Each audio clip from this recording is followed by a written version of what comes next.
जय श्री राम। दोस्तों, राजा दशरथ जी नीति क्यों भूल गए, जानिए।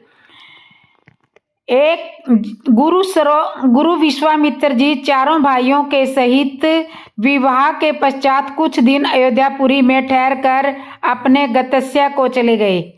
तब गुरु वशिष्ठ जी और नामदेव जी ने राजा दशरथ जी को विश्वामित्र मुनि की सारी विशेषताएं बताई। राजा दशरथ जी ने विशेषताएं तो गुरु विश्वामित्र जी की सुनी, किंतु मन ही मन अपने गुणों का गुणगान करने लगे। अपने मन में विचार किया कि मैं भी महान हूँ, जो कि ऐसे महान ऋषि मेरे द्वार पर कुछ मांगने के लिए आए हैं। बस अहंकार का बीज तो यहीं से दशरथ जी के मन में पनप गया था। कहते हैं कि विनाश काले विपरीत बुद्धि। जब व्यक्ति का पतन होना आरंभ होता है तब विवेक से वह कुछ अनुचित कर बैठता है, नीति को भूल जाता है। दशरथ जी की भी नीति को भूल गए थे।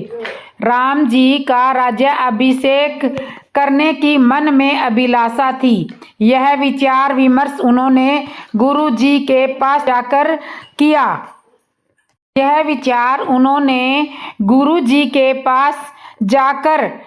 आवश्यक था, किंतु जब गुरुजी के आदेश से राज्याभिषेक की सारी तैयारियां पूर्ण हो चुकी थी, तब राजा दशरथ जी ने राजा होने के हक से गुरु वशिष्ठ जी के पास संदेश भिजवाया था, उन्हें आदेश देकर बुलाया था। जबकि नीति तो यह है कि गुरुजी के पास जाकर प्रार्थना करना चाहिए था, निवेदन करना चाहिए था, गुरु को आदेश किया जाए। यह नीति नहीं है। गुरु वशिष्ठ जी राजा दशरथ जी के आदेश पर राजमहल में आए। चाहते तो राजा दशरथ जी गुरुजी से विनय प्रार्थना कर सकते थे कि गुरुदेव मुझे क्षमा करना, जो मैं आपके पास आ नहीं सका और आपको यहाँ बुलाने की चेष्टा की। मुझे क्षमा करना, आदेश देकर बुला लिया, यहाँ तक तो ठीक था। किंतु जैसे ही गुरु वशिष्ठ जी आए तो राजा दशरथ जी ने उन्हें आदेश दिया कि राम जी को राज्य पद संभालने की शिक्षा दो। गुरु आखिर गुरु होता है।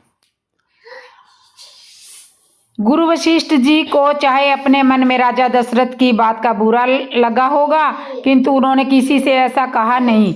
शिष्य के अपराध क्षमा कर देना यह महान गुरुजनों का स्वभाव होता है।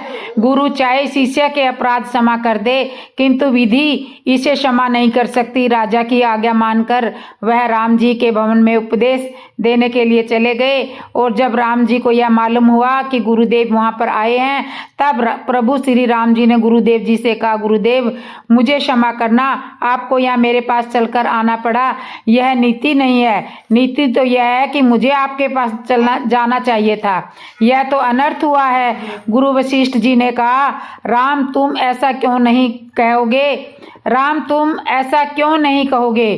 तुम रघुवंश शिरोमणि हो, तुम जानते हो कि नीति क्या है और अनीति क्या है। किंतु ठीक है, तुम राजपद संभालने की तैयारी करो। गुरुदेव राम जी को शिक्षा देकर आए, और जब उन्होंने देखा कि नगर में बैंड बाजे बज रहे हैं, तब गुरु वशिष्ठ जी ने कहा कि बैंड बाजे क्यों बजाए जा रहे हैं? मैंने बैंड बजाने का आदेश तो नहीं दिया था। किसी ने कहा, गुरुदेव प्रसन्नता के कारण, आनंद के कारण बैंड बजाए जा रहे हैं। वशिष्ठ जी ने कहा, तुमने बहुत बड़ी भूल की है। कार्य पूर्ण होने से पूर्व बैंड बजाना उचित नहीं है, अनुचित है।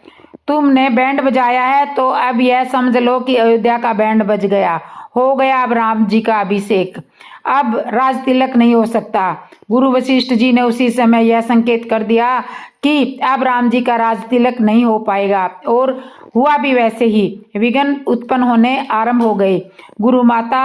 गुरु आज्ञा उल्लंघन, गुरु अपमान का दंड व्यक्ति को भोगना ही पड़ता है, और वही हुआ।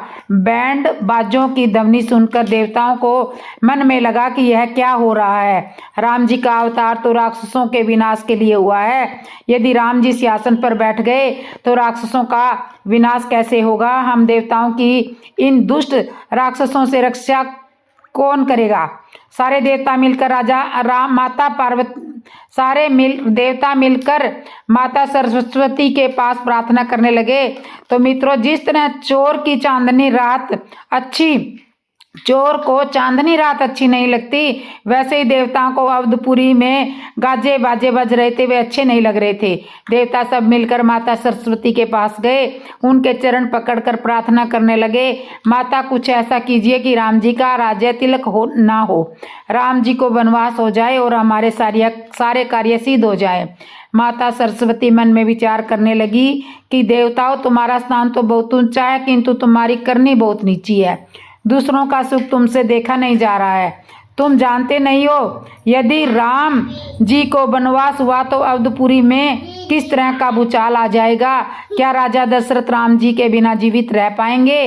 क्या राम जी माता पिता और सारे अयोध्या वासियों को छोड़कर वन में जाएंगे तो उन्हें दुख नहीं होगा? देवताओं ने कहा, माता आप तो जानती हो राम जी पूर्ण ब्रह्मा है, वह दुख और सुख से परे है, उन्हें न तो सुख होगा और न ही दुख होगा। रहा प्रश्न अयोध्या का, महाराज दशरथ का, माताओं का, तो जीव अपने कर्मों के अनुसार प्रारब्ध का फल भोगता है। अयोध्या और राजा दशरथ जी के भाग्य में ऐसा ही लिखा होगा, तो उन्हें कर्म वैसा ही भोगना पड़ेगा, आपको किसी तरह का कोई दोष नहीं लगेगा। माता सरस्वती ने विचार किया, ठीक है, राम जी वनवास जाएंगे, लोक कल्याण भी होगा, राक्षसों का विनाश भी हो जाएगा। तो इस तरह से राजा दशरथ जी की नीति भंग हुई थी। राजा दशरथ जी नीति को भूल गए थे और गुरु जी को ही आदेश दे रहे थे। क्या आपको मालूम है कि रावण ने कभी भी जिंदगी भर राम जी का नाम नहीं लिया था? राम जी का नाम लेने का अवसर आया तब भी दूसरे नामों से काम चलाता रहा, लेकिन राम जी का नाम नहीं लिया। जबकि संत महात्मा राम जी के नाम से काम चालू करते हैं ताकि अन्य नाम ना लेना पड़े। जय श्री राम, जय श्री सीताराम आदि। रावण अन्य नाम से काम चला लेता था ताकि राम जी का नाम न लेना पड़े, बहुत सावधान रहता था, कहीं गलती से भी राम जी का नाम मुख से ना आ जाए। विभीषण के पीछे तो दूत आए थे, उनसे पूछता है, तपस्वियों का क्या हाल है? तेरे स्वामी तो नारी के विरह में बलहीन हो गए हैं, राम जी का नाम कभी नहीं लिया। भगवान शंकर जी विचार करने लगे, मैंने अच्छे को दीक्षा दी है, अच्छा चेला मिला है मुझको, कम से कम वह भला आदमी एक बार तो राम जी का नाम ले लेता ताकि मेरी दीक्षा सफल हो जाती। रावण ने मरते समय राम जी का नाम लिया, कहाँ राम रण हतोपचारी कि चलो चेले ने दीक्षा सफल कर दी, अंत में ही सही राम जी का नाम ले तो लिया। किसी ने रावण से कहा, तुमने जिंदगी भर राम जी का नाम क्यों नहीं लिया? रावण बोला, क्या करूं, मजबूरी थी, मेरा स्वभाव गलत था, तामसी प्रवृत्ति थी, मैं गलत काम करता था। मैंने विचार किया जब मैं गलत काम ही करता रहूं तो कम से कम राम जी का नाम लेते हुए तो गलत काम न करूं, इसलिए मैंने राम जी का नाम नहीं लिया। किसी ने कहा अब रावण बोला, अब लिया है, जब गलत काम करने वाला यह शरीर ही नहीं रहा है तो अब तो राम जी का नाम लेना ही था, मेरा उद्धार कैसे होता। गोस्वामी तुलसीदास जी महाराज लिखते हैं, परमात्मा कितने दयालु हैं। रावण ने जिंदगी भर राम जी का नाम नहीं लिया और अंत में केवल एक ही राम जी का नाम लिया और उसका उद्धार हो गया। रावण का तेज भगवान में समा गया, उसका कल्याण हो गया। ऐसे दयालु परमात्मा कहाँ मिलेंगे। इस प्रसंग पर कई लोग बड़ी आपत्तिजनक टिप्पणी करते हैं, कहते हैं कि कहीं ऐसा होता है कि जिंदगी भर पाप करो और अंत में केवल एक बार ही राम का नाम लिया और उसका उद्धार हो जाए। यह तो सब बेकार की बात है, अपने मन को समझाने वाली बात है, यह सत्य नहीं है, ऐसा नहीं हो सकता। संत जन इस विषय पर बड़ी सुंदर व्याख्या करते हैं कि यह सही है, परम सत्य है। यह अपने मन को समझाने वाली बात है। यह सत्य नहीं है, ऐसा नहीं हो सकता। संत जन इस विषय पर बड़ी सुंदर व्याख्या करते हैं कि यह सही है, परम सत्य है। जिंदगी भर भले ही राम जी का नाम न लिया हो और अंत में यदि राम जी का नाम मुख में आ जाए तो आवश्यक कल्याण हो जाएगा, जैसे कि रावण का हुआ है, इसमें संदेह नहीं है। संत कहते हैं कि यदि कोई परीक्षार्थी पूरे साल पढ़ाई ना करे और परीक्षा वाले दिन अपने साइड वाले की सही नकल कर ले, जिससे कि प्रश्न पत्र पहले से हल किया हो, तो यह बताओ परीक्षक उसे पास करेगा या फेल करेगा? परीक्षक तो उसे पास करना ही होगा, क्योंकि उसने भी सही लिखा है, चाहे नकल की हो। यह बात अलग है कि नकल करते समय कोई उसको रोक नहीं पाया, उसने सही लिखा है तो वह पास होने का हकदार है। रावण भी इसी तरह परीक्षा में पास हुआ। रावण ने चाहे किसी की भी नकल की हो, संत कहते हैं अंत समय में राम नाम मुख में आ जाए, यह साधारण बात नहीं है। कई जन्मों तक इस राम नाम को रटते रहने का प्रयास से कई जन्मों तक इस राम नाम को रटने से जिंदगी सफल हो जाती है। कई जन्मों तक इस राम नाम को रटने के आभास से, बड़े सौभाग्य से यह अंत समय में मुख में आ जाता है। इतना सहज नहीं है, और जिनके मुख में मरते समय राम का नाम उच्चारण हो जाए तो यह बहुत ही सौभाग्य की बात है। जब रावण की ओर से उसके सभी बंधु बांधवों को भगवान श्री राम जी द्वारा उद्धार हो गया, सब मारे गए, तब अंत में रावण युद्ध भूमि में आया। विभीषण जी को बड़ी चिंता हुई कि रावण रथ पर सवार है, उसके पास युद्ध के सब साधन है और राम जी के पास तो रथ नहीं है। रावण जी के पास रथ नहीं है। विभीषण ने श्री राम जी से कहा, प्रभु रावण युद्ध के साधनों से संपन्न है, आपके पास तो कोई साधन ही नहीं है, यहाँ तक कि पाँव में खड़ाऊ भी नहीं है, आप इससे युद्ध कैसे जीत पाएंगे? भगवान श्री राम ने विभीषण को बड़ा सुंदर उत्तर दिया। विभीषण, चिंता मत कर, रावण से जीतने के लिए साधन की नहीं, साधना की जरूरत है। रावण के पास साधन है, मेरे पास साधन है। मेरे पास धर्म रूपी रथ है और अधर्म पर विजय पाने के लिए धर्म रथ आवश्यक है, साधन की आवश्यकता नहीं है। युद्ध आरंभ हुआ।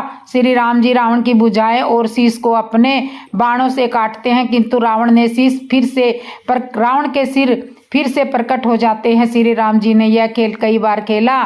श्री राम जी विभीषण जी के भ्राता प्रेम को समझ रहे थे और प्रतीक्षा कर रहे थे कि विभीषण जी कहे तभी इसका वध करूंगा। लंबे समय तक युद्ध चलता रहा। तब विभीषण ने कहा, प्रभु इसकी नाभि में अमृत कुंड है, जिसके प्रभाव से इसके शीश बार बार प्रकट हो रहे हैं। आप अग्नि बाण से इसके नाभि का अमृत सोख लीजिए, तब इसका वध होगा। श्री राम जी बस विभीषण जी के कहने की ही प्रतीक्षा कर रहे थे, और जैसे ही विभीषण जी ने कहा कि इस पर ब्रह्मास्त्र का प्रयोग कीजिए, तब भगवान श्री राम जी ने अगस्त्य मुनि द्वारा भेंट किए हुए ब्रह्मास्त्र का प्रयोग किया। रावण पर एक बार 31 बाण चलाए। 20 बाणों ने रावण की 20 भुजाएं काटी और 10 बाणों ने रावण के 10 मस्तक काटे और एक बाण रावण के नाभि कुंड में लगा। रावण का अंत हो गया। तो इस तरह से रावण ने कभी भी राम नाम नहीं जपा, लेकिन अंत समय में उसने राम नाम जप लिया। रावण की तपस्या और अत्याचार के बारे में मैं आपको बता रही हूँ। भगवान शिव माता पार्वती को कथा सुना रहे हैं कि रावण, कुंभकर्ण और विभीषण तीनों भाइयों ने मिलकर कठोर तपस्या की है। उनकी तपस्या से प्रसन्न होकर ब्रह्मा जी और मैं उन्हें वरदान देने गए। ब्रह्मा जी ने रावण से कहा, पुत्र वरदान मांगो। रावण ने कहा, मुझे वरदान यह चाहिए कि मैं किसी के मरने से ना मरूं। ब्रह्मा जी ने कहा, यह तो नहीं हो सकता, मैं जानता था तुम यही वरदान मांगोगे, इसलिए मैं तुम्हारे गुरु शिव जी को साथ में लेकर के आया हूँ। इतना आवश्यक है तुम अपनी स्वेच्छा से यह तय कर लो कि तुम्हें किसके हाथों से मरना है। हम तुम्हें वही वरदान देंगे। रावण ने कहा कि मैं मनुष्य और वानर के हाथों मरूं, ऐसा वरदान दे दो। ब्रह्मा जी ने कहा तदास्तु। रावण ने मनुष्य और वानर के हाथों मरना स्वीकार इसलिए किया कि वह जानता था कि वानर तो मेरा आहार है, राक्षसों का आहार है वानर, वैसे तो हम लोग खा ही पाएंगे, उसे तो हम लोग खा ही जाएंगे, तो जब तो हमें मार और वह तो हमें मार ही नहीं सकते, और मनुष्य में किसी को मनुष्य में किसी को रहने ही नहीं दूंगा। राजा मनु के सिद्धांत के अनुसार मनुष्य उसे माना जाता है जो अपने 16 संस्कारों से युक्त हो। मनुष्य की वह परिभाषा है। अन्यथा देखने में चाहे वह मनुष्य लगे, किंतु संस्कार विहीन व्यक्ति पशु के समान ही है। रावण ने यही विचार करके यह वरदान मांगा कि मैं किसी को मनुष्य रहने ही नहीं दूंगा, उसका धर्म बिगाड़ दूंगा, उसकी पूजा पाठ भक्ति भजन सब कुछ छुड़वा दूंगा। रावण को वरदान देने के पश्चात ब्रह्मा जी कुंभकर्ण के पास गए। कुंभकर्ण से कहा वरदान मांगो। कुंभकर्ण वरदान मांगने चाह रहा था कि 6 महीने खाऊं और 1 दिन विश्राम करूं। ब्रह्मा जी उसके इस भाव को जान गए थे। तब उन्होंने सरस्वती जी से कहा कि देवी तुम कुछ कीजिए, यदि यह 6 महीने खाता रहा तो जगत को समाप्ति कर देगा। तब सरस्वती जी ने कुंभकर्ण की जीभा पर बैठकर उसकी वाणी को बदल दिया। कुंभकर्ण ने 6 महीने खाने के स्थान पर 6 महीने सोने का वरदान मांग लिया। ब्रह्मा जी ने तदास्तु कह दिया। इसके बाद विभीषण के पास गए। विभीषण को बोला कि वरदान मांगिए। विभीषण ने कहा कि मुझे विष्णु भक्ति चाहिए। विभीषण जी ने वरदान में भगवान जी की भक्ति मांग ली। इस तरह से तीनों भाइयों को वरदान देकर भगवान शिव और ब्रह्मा जी अपने लोक को चले गए। ब्रह्मा जी से वरदान पाकर रावण बहुत अहंकारी हो गया था। उसको बहुत ज़्यादा अहंकार हो गया था कि मुझे अब कोई नहीं मार पाएगा, मैं अमर हो चुका हूँ, मेरे मारने की शक्ति किसी में नहीं है। उसने चारों दिशाओं में आतंक फैलाना आरंभ कर दिया। उसी समय मैदाना नाम का महाबली राक्षस था। उसने रावण के भय से अपनी पत्नी मंदोदरी का विवाह अपनी पुत्री मंदोदरी का विवाह रावण के साथ कर दिया। ब्रह्मा जी के द्वारा त्रिकुट पर्वत पर सोने से मणियों से बनी लंका नगरी थी, जहाँ यक्ष निवास करते थे। रावण ने यक्षों को मारकर भगा दिया और उनसे लंका नगरी छीन ली। वहाँ रहने लगा। अपने कुटुंबी और सेना को उसने सुविधा अनुसार महल कुटिया बांट दिए। रावण ने कुबेर देवता पर आक्रमण किया और उसे पराजित करके उससे पुष्पक विमान भी छीन लिया। रावण के अत्याचार से चारों ओर भय व्याप्त हो गया। सारे देवता रावण से डर से भयभीत थे। इंद्र देवता, चंद्र देवता, देवताओं का गुरु बृहस्पति सब रावण के दरबार में उपस्थित थे, और रावण का एक साधारण नौकर इन देवताओं के बोलने पर उन्हें धमका देता था कि चुप रहो, अधिक मत बोलो। यह रावण का दरबार है। एक दिन चंद्रमा कुछ बोलने लगा तो रावण के एक सेवक ने कहा, चंद्र, यह तुम्हारे प्रिय इंद्र का दरबार नहीं है जो इतना अधिक बोल रहे हो। यह विश्व विजयी महाराजा रावण का दरबार है। यहाँ अधिक बोलने वाले का अधिकार किसी को नहीं दिया जाता। यह प्रसंग वाल्मीकि रामायण में है। यदि किसी को इस प्रसंग पर आपत्ति हो तो वाल्मीकि रामायण का अध्ययन आवश्यक करें। चंद्रमा और इंद्र देवता दोनों बहुत घनिष्ठ मित्र थे। ऐसी बात नहीं है कि अवगुण मनुष्य में ही होते हैं, यह अवगुण तो देवताओं में भी था। इंद्र और चंद्रदेव ने मिलकर बहुत षड्यंत्रकारी काम किए थे। इन दोनों ने मिलकर गौतम ऋषि की पत्नी अहिल्या का शील भंग किया था। चंद्रमा बहुत सुंदर था। रूपवान होने के कारण इसने अपने गुरु बृहस्पति जी की पत्नी को अपने घर में रख लिया था। बृहस्पति जी गुरु की पत्नी और चंद्रमा के द्वारा एक संतान का जन्म हुआ था। गुरु बृहस्पति ने अपनी पत्नी को चंद्रमा के यहाँ से वापिस लाने के लिए बहुत प्रयास किए थे। यह कथा देवी पुराण में आती है। इसमें भी चंद्रदेव ने चंद्रमा का सहयोग किया था और फिर इंद्र और चंद्र ने मिलकर कई अनैतिक कार्य किए थे। पुराणों में इसका वर्णन है। देवताओं के गुरु बृहस्पति का भी यही हाल था। और भगवान शिव भी रावण के यहाँ पूजन करवाने आते थे। रावण प्रतिदिन भगवान शिव की पूजा किया करता था, किंतु वह शिव जी के यहाँ नहीं जाता था। शिव जी रावण के दरबार में समय आते थे। किसी ने एक दिन भगवान शिव से पूछा, क्या आपको भी रावण से डर लगता है? भगवान शिव ने कहा, प्रेमी, ऐसी बात नहीं है। मैं यहाँ आता हूँ, इसका कारण यह है कि यदि मैं समय पर यहाँ न आऊँ तो यह मेरे यहाँ कैलाश पर्वत पर पहुँच जाता है और पर्वत को उठा लेता है। पर्वत को उठाकर डगमगाता है। पार्वती डरती है, कहती है इसे यहाँ मत आने दिया करो। आप ही वहाँ चले जाया करो। कभी कभी तो मेरे सामने उपस्थित हो जाता है और अपने सिर काटकर मेरे चरणों में डालता है। फिर कहता है, मुझे वरदान दो। वह वरदान दो। मेरे वहाँ आकर यह सब कुछ करता है तो मुझे अच्छा नहीं लगता। कोई किसी के घर जाकर इस तरह का व्यवहार करे तो वो आप भी समझो क्या ठीक लगेगा। इसलिए मैं खुद समय ही यहाँ आ जाता हूँ। पृथ्वी माता इन राक्षसों का भार सहते सहते बहुत परेशान हो गई है। वह गौ माता का रूप धारण करके देवताओं के पास गई थी। इसके निवारण का कुछ उपाय ढूंढो। मैं बहुत परेशान हूँ। अन्य राक्षसों का भार अब नहीं सह सकती। इन राक्षसों का भार अब मैं नहीं सह सकती। सब देवता मिलकर ब्रह्मा जी के पास गए। ब्रह्मा जी ने कहा, इसका उपाय मेरे पास नहीं है। भगवान शिव माता पार्वती से कहते हैं कि मैं भी इन देवताओं के बीच उपस्थित था।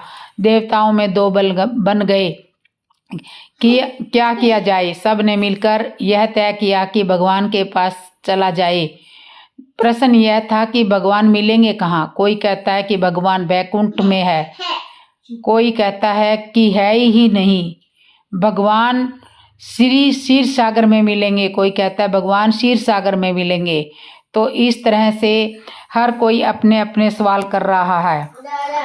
अब मैं आपको माता अरुंधति ने राजा दशरथ से क्या कहा था ये कथा सुना रही हूँ। भगवान शिव माता पार्वती को कथा सुना रहे हैं। रावण के अत्याचारों से पृथ्वी माता बहुत परेशान हो चुकी थी। पृथ्वी माता इन राक्षसों का वार सहते सहते बहुत परेशान हो गई थी। वह गौ माता का रूप धारण करके देवताओं के पास गई थी। उसके निवारण का कुछ उपाय ढूंढो, मैं बहुत परेशान हूँ। इन राक्षसों का भार अब मुझसे नहीं सहन होता। सब देवताओं ने मिल करके ब्रह्मा जी के पास गए। ब्रह्मा जी ने कहा, इसका उपाय तो मेरे पास भी नहीं है। भगवान शिव माता पार्वती से कहते हैं कि मैं भी इन देवताओं के बीच में ही था। देवताओं में दो दल बन गए। किया क्या जाए। सबने मिलकर यह किया कि भगवान के पास चला जाए। प्रश्न यह था कि भगवान मिलेंगे कहाँ। कोई कहता कि भगवान बैकुंठ में है, कोई कहता कि भगवान है ही नहीं, भगवान क्षीर सागर में मिलेंगे। देवताओं के दो बल बन गए। किसी ने कहा बैकुंठ में क्यों मिलेंगे, तो कहने लगे कि बैकुंठ उनका घर है इसलिए मिलेंगे। दूसरे कहने लगे कि नहीं नहीं, माता लक्ष्मी का जन्म समुद्र से हुआ था, क्षीर सागर भगवान का ससुराल है, उनके वहाँ मिलने की अधिक संभावना है। भगवान शिव ने उनसे कहा कि भगवान तो हर जगह उपस्थित रहते हैं, केवल प्रार्थना करने की आवश्यकता है। तब मेरे कहे अनुसार सब ने वहाँ भगवान की स्तुति की और भगवान नारायण प्रकट हो गए। सब ने अपनी अपनी विपदा भगवान को बताई। भगवान ने कहा कि मैं इसका निवारण आवश्यक करूंगा, मैं अवतार लूंगा और रावण को समाप्त कहने लगे, हाँ अपने वचनों का पालन मैं करूंगा, किंतु शास्त्रों की परंपरा संबंधी भी निर्वाह भी तो मुझे करना है। राजा दशरथ जब तक अपने गुरु के पास संतान प्राप्ति के लिए नहीं जाएंगे राक्षसों से बहन कर दूंगा, यहाँ जन्म नहीं ले सकता। इस तरह कारण यदि बिना गुरु की कृपा के मैं किसी को मिल सकता हूँ तो प्राप्त हो सकता हूँ, तो फिर गुरु की आवश्यकता की क्या रहेगी। शास्त्रों की यह हमारी आस्था मर्यादा ही मिट जाएगी। कोई गुरु को मैं तभी नहीं देगा कि गुरु की क्या आवश्यकता है। भगवान तो बिना गुरु के ही प्राप्त हो जाते हैं। इसलिए महाराज दशरथ जब तक अपने गुरु के पास जाकर पुत्र मनुष्य रूप प्राप्ति के लिए प्रार्थना नहीं करेंगे, मुझे प्राप्त करने के लिए गुरु के शरणागत नहीं होंगे, तब तक मैं उन्हें तब तक उनके गुरुदेव उन पर कृपा नहीं करेंगे, तब तक मैं उनके यहाँ जन्म नहीं लूंगा। इधर गुरु वशिष्ठ जी की धर्मपत्री माता अरुंधति जी ने वशिष्ठ जी से कहा कि तुम्हारे शिष्य राजा दशरथ के यहाँ अब तक कोई संतान नहीं है, क्या आप उन पर कृपा नहीं करोगे? क्या उनके यहाँ संतान नहीं होगी? गुरु वशिष्ठ जी ने भी अरुंधति जी से यही कहा था कि राजा दशरथ ने मुझसे पुत्र प्राप्ति के लिए, संतान प्राप्ति के लिए आग्रह ही नहीं किया, कभी यह विषय रखा ही नहीं कि मेरे यहाँ संतान नहीं है, तो या मैं संतान होने से दुखी हूँ। जब तक राजा दशरथ के मन में पुत्र की लालसा पैदा नहीं होगी, तब तक मैं उन्हें पुत्र प्राप्ति का यत्न नहीं बताऊंगा। माता अरुंधति जी ने कहा कि राजा के मन में पुत्र की लालसा प्रकट